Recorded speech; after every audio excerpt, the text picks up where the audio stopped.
During final exams, the hacking group ShinyHunters disrupted the Canvas learning platform at thousands of schools, including UBC and the University of Toronto. The group claimed responsibility for accessing vast amounts of university data, threatening its public release. While Canvas exposed student data, the Canadian Security Intelligence Service identifies a targeted threat to researchers. CSIS names China, India, Russia, Iran, and Pakistan as leading actors in espionage, detailing tactics like fake job postings and the intimidation of diaspora researchers. These combined incidents demonstrate that university networks serve as dual-purpose targets. They are points of mass data exposure for criminal actors and high-value access points for national security threats. This chart shows how Canada's research system compares globally.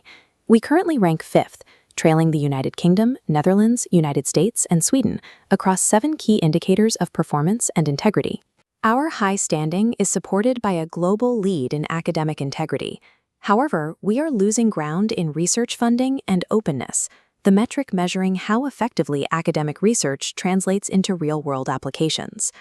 To improve efficiency, the University of Alberta is deploying custom AI GEM assistants, which keep research data localized within the university to protect privacy.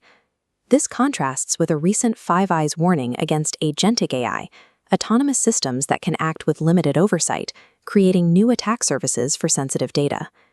To secure our technological sovereignty, the federal government is spinning off the National Research Council's Photonics Fabrication Center into a commercial entity. This move aims to build domestic capacity in semiconductors, while German manufacturer TKMS has proposed an Arctic-focused research center to develop underwater surveillance for the Canadian Navy. These initiatives reflect a broader shift toward building closed-loop, sovereign capabilities to protect Canadian innovation from the risks of an open global market. Internationally, security compliance is tightening. South Korea recently launched an unprecedented probe into the foreign contacts of 10,000 state-employed researchers to detect potential espionage and protect sensitive technologies. This pressure is creating friction between allies.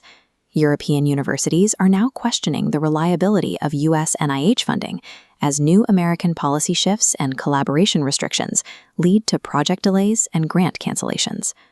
The risks of elite technology transfer are personified by Charles Lieber, the former Harvard scientist convicted of lying about ties to a Chinese talent program, has now rebuilt his career in Shenzhen, heading a state-funded lab that develops brain-computer interfaces with potential military applications. Compromised research and dual-use technology have immediate consequences on the battlefield. Chinese firms continue to supply engines and semiconductors to Iranian and Russian drone factories, successfully bypassing U.S. sanctions through opaque global networks. As the global regulatory environment tightens, hostile actors are moving more aggressively to exploit gaps in less regulated research pathways. From the components found in combat drones to the AI assistants in our labs, research and national security have become inseparable. We see this convergence in every sector: AI agents managing sensitive data sets, foreign recruitment targeting Canadian postdocs, and supply chains feeding military production. Securing the future of Canadian research requires a fundamental change in oversight. Verify every international partnership, harden digital infrastructure, and treat every point of data as contested territory.